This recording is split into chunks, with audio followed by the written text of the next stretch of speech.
Number 5. Number 4. Number 3. Number 2. Number 1.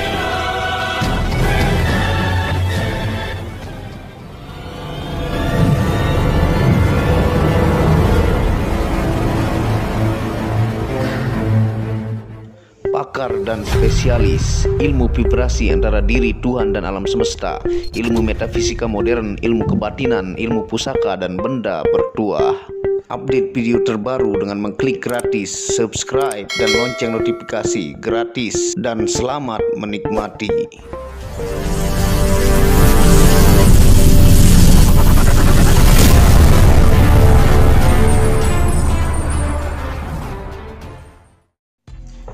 Bismillahirrahmanirrahim. Assalamualaikum warahmatullahi wabarakatuh. Alhamdulillahirabbil alamin, wassalatu wassalamu ala asyrafil anbiya'i wal mursalin sayyidina Muhammadin wa ala alihi wa sahbihi ajma'in. Rabbi shrah li sadri wa yassir li amri wahlul 'uqdatam min lisani yafqahu qawli.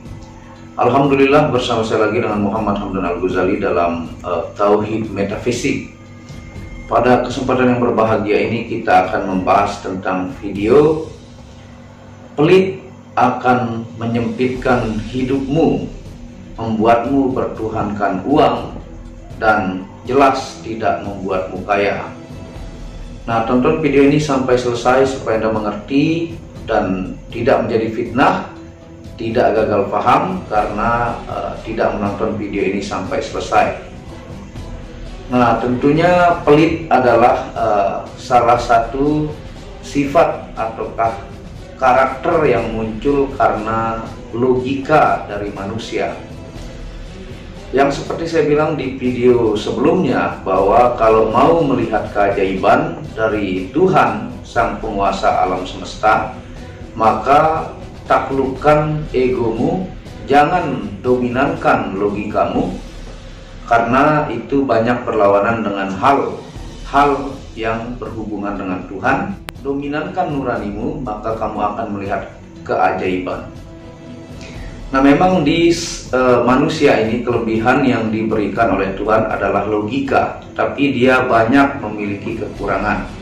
Salah satunya tidak mampu mengenal Tuhan dengan logika manusia, dan akan memustahilkan keajaiban karena logika dominan. Bahkan dalam tasawuf ada orang-orang yang bertuhankan logika, ya. Nah, logika versus gaib itu selalu bergandengan, seperti ibaratnya hal yang nyata dengan jin, dengan malaikat, dengan Tuhan dan sebagainya, dan banyak hal-hal yang ada di semesta ini yang tidak mampu dinalar oleh kandasnya pengetahuan logika. Pelit ini tercipta dari logika yang bermain di dalam pikiran manusia, sehingga dia yakin bahwa ketika pelit ini akan membuat dia kaya. Nah, sebenarnya banyak saya riset tentang orang-orang yang pelit, ya, dari pengalaman hidup saya. Jadi saya meriset orang yang memiliki karakter ini sama sekali tidak dibuat kaya, tidak dijadikan kaya oleh Allah Subhanahu wa Ta'ala, sama sekali. Bahkan di ujung hidupnya itu tidak menjadi kaya, ya. Nah, sedangkan dalam Al-Quran, untuk Anda menjadi manusia super kaya, Anda diberikan janji oleh Tuhan, kalau Anda Muslim, ya, oleh Allah Subhanahu wa Ta'ala, bahwa memberi ataukah bersedekah itulah yang membuat Anda kaya. Itu di banyak ayat, ya, di banyak hadis, itulah yang membuat kaya. Dan bisa Anda buktikan, ya, bisa Anda buktikan janji Allah itu, ya. Nah, pelit ini malah akan menyempitkan hidup Anda. Mana maksudnya menyempitkan hidup Anda? Anda semakin haus akan dunia, semakin takut akan dunia. Anda berpikir bahwa yang menyelamatkan Anda adalah uang yang pertama, ya. Yang kedua baru Tuhan. Jadi bahayanya dominan keselamatan itu bergantung pada uang kalau orang pelit, baru Tuhan, ya. Itu sangat rasional, ya. Orang-orang yang berpikir sangat logika. Nah, sedangkan Tuhanlah pemberi rezeki tersebut, ya. Jadi kehausan akan dunia, takut akan segala sesuatu yang ada pada dirinya yang didewakan ataukah dituhankan, uang, ya. Karena itulah yang mereka yakini menyelamatkan mereka, meskipun secara zahirnya mereka beribadah, mereka sholat, ya, mereka rajin ke masjid, tapi pada dasarnya orang pelit itu adalah pertuhankan uang secara hakikat. Nah, orang-orang super kaya, super rich, ya, ataukah kategori kekayaannya tingkat tinggi, ya, seperti Bill Gates, ya, ataukah Warren Buffett, ataukah Carlos Slim Helú, ataukah Mark Zuckerberg, Sergey Brin, dan orang-orang super rich yang terdaftar di kekayaannya di dunia ini sangat hebat, ya. Bahkan orang-orang kaya di Indonesia super, mereka itu adalah orang yang sangat berbagi, ya. Orang-orang yang tidak pernah takut menyedekahkan hartanya, sehingga membuat mereka semakin dititipkan uang yang banyak oleh Allah Subhanahu wa Ta'ala atau rezeki. Karena kekayaan itu merupakan sebuah kelayakan, ya. Jadi Allah lebih tahu sifat seseorang dibanding orang itu sendiri. Kenapa misalnya orang tidak kaya-kaya? Itu kebanyakan karena kelayakan yang belum layak pada diri manusia tersebut. Meskipun dia kerja keras, ya, meskipun dia tetap bekerja semaksimal mungkin, tapi kenapa kok tidak kaya-kaya, ya? Banyak yang menjadi tukang bangunan, kerja sangat keras, ya. Banyak yang menjadi pegawai negeri, banyak yang menjadi developer, ada yang menjual baju dan sebagainya, ya. Ada yang sukses dan banyak juga yang tidak sukses-sukses. Nah, itu sebenarnya berada pada kelayakan. Ketika manusia mampu untuk membantu banyak orang, dia siap untuk berbagi, karakternya layak untuk menyelamatkan semesta ini dan membuat kebaikan yang banyak, maka di saat itulah dititip rezeki oleh Allah Subhanahu wa Ta'ala. Yang Anda harus dalami adalah sifat-sifat yang menghalangi kekayaan masuk sehingga Anda tidak layak. Baik itu pelit salah satunya, baik itu serakah, tidak bersyukur, ya, iri hati, dan banyak sifat-sifat negatif lainnya. Sehingga saya bilang, Tuhan ketika Anda tidak layak, misalnya dia memberikan Anda harta dan Anda menjadi kaya, maka Anda akan menghancurkan dunia. Anda akan semakin sombong, Anda akan semakin lupa akan orang-orang yatim. Makanya Tuhan dengan rasa sayangnya, karena Anda belum layak untuk diberikan kekayaan, sehingga belum diberikan. Jadi itu yang Anda harus pahami dalam-dalam. Nah, pelit merupakan sahabat daripada syaitan, ya, dan terbukti tidak membuat kaya sama sekali, ya. Bahkan hati Anda semakin sempit, ya.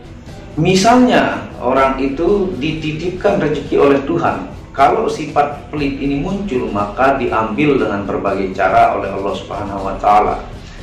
Baik dengan penyakit, ya, sakit yang tidak kunjung sembuh, misalnya dengan ketamakan pelitnya, dia mengumpulkan harta sampai 5 miliar, maka Tuhan berikan penyakit yang menghabiskan uang tersebut. Misalnya dengan ketamakannya dia menabung uang yang sangat banyak, maka Tuhan bisa mengambil itu, bisa dengan musibah-musibah yang dialami oleh orang tersebut, sehingga habislah duit itu dan berbagai cara. Jadi setiap uang yang berkumpul pada orang pelit, maka akan diambil lagi oleh Allah Subhanahu wa Ta'ala. Nah, apakah ada orang pelit tapi kaya, ya? Secara pandangan mata mereka terlihat kaya, ya, tapi secara hakikat mereka disiksa oleh Allah Subhanahu wa Ta'ala akan kehausan harta. Bahkan hidupnya pun lebih perih daripada orang yang miskin yang Anda kenal di kampung-kampung, ya. Jadi Tuhan secara hakikat menyiksa hatinya. Sehingga marilah kita belajar. Yang pertama itu dengarkan nurani, ya. Di dalam Al-Quran dan dalam hadis tidak ada yang mengatakan bahwa pelit membuat kaya, ya. Dan cara yang terbaik itu adalah dengan membeli apa yang kita butuhkan, ya. Tidak mendominankan gengsi untuk Anda terlihat berbeda dengan orang lain. Nah, itu adalah yang membuat Anda miskin juga karena gengsi. Jadi sebenarnya dalam kehidupan kita diberi kecukupan oleh Allah Subhanahu wa Ta'ala. Tapi yang membuat susah itu adalah kegengsian yang masih bertahan di dalam diri dan ingin dianggap berbeda dari orang lain. Nah, sebaliknya, kalau Anda boros, itu pun sangat salah, ya. Boros itu adalah menghancurkan diri Anda. Nah, hal-hal yang berlebihan itu pun, boros itu pun dimurkai oleh Tuhan karena menghilangkan rasa syukur, ya. Ketika Anda berbagi, Anda harus memilih orang yang tepat untuk dibagikan, tidak hanya asal berbagi, ya. Kecuali Anda menjadi orang yang super kaya, ya, super rich, harta Anda sampai tidak tahu mau taruh kemana, itu boleh-boleh saja. Jadi Anda mengatur kondisi ekonomi Anda sebaik mungkin. Kalau Tuhan memberikan Anda rezeki lebih, Anda bisa sedekahkan kepada orang-orang yang layak untuk dibantu, ya. Dan ingatlah, pelit ini bisa memunculkan penyakit-penyakit ataukah musibah-musibah yang akan kembali kepada diri Anda secara spiritual, ya. Karena kalau secara logika itu tidak masuk akal, tapi begitulah alam semesta ini bergerak untuk bagaimana menghancurkan yang hitam dan memenangkan yang putih, ya. Itulah yang terjadi di alam semesta ini. Nah, seperti itu penjelasan pada kesempatan kali ini.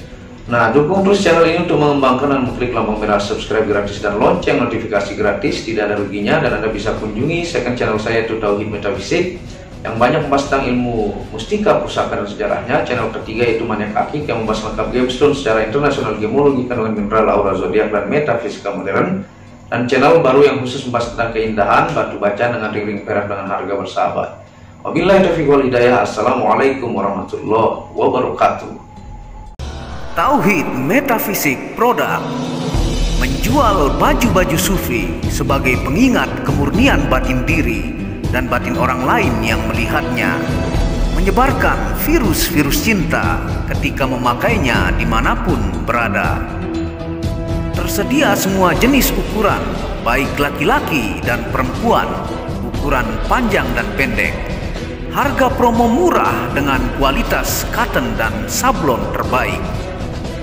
Kontak admin WhatsApp 0858 1688 0424. Inilah review baju sufinya.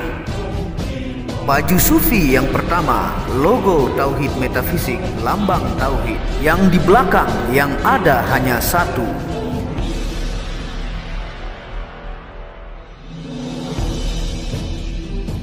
Baju sufi yang kedua, aku lebih memilih menjadi orang murni. Logo di belakang baju adalah Tauhid Metafisik. Baju sufi yang ketiga, ketika hawa nafsu takluk maka damailah dunia. Tulisan di belakang adalah logo Tauhid Metafisik.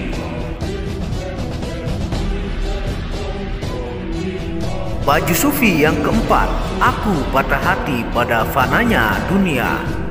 Tulisan di belakang baju adalah logo Tauhid Metafisik. Baju sufi yang kelima, suara nuranimu bersih dan murni. Tulisan di belakang baju adalah logo Tauhid Metafisik.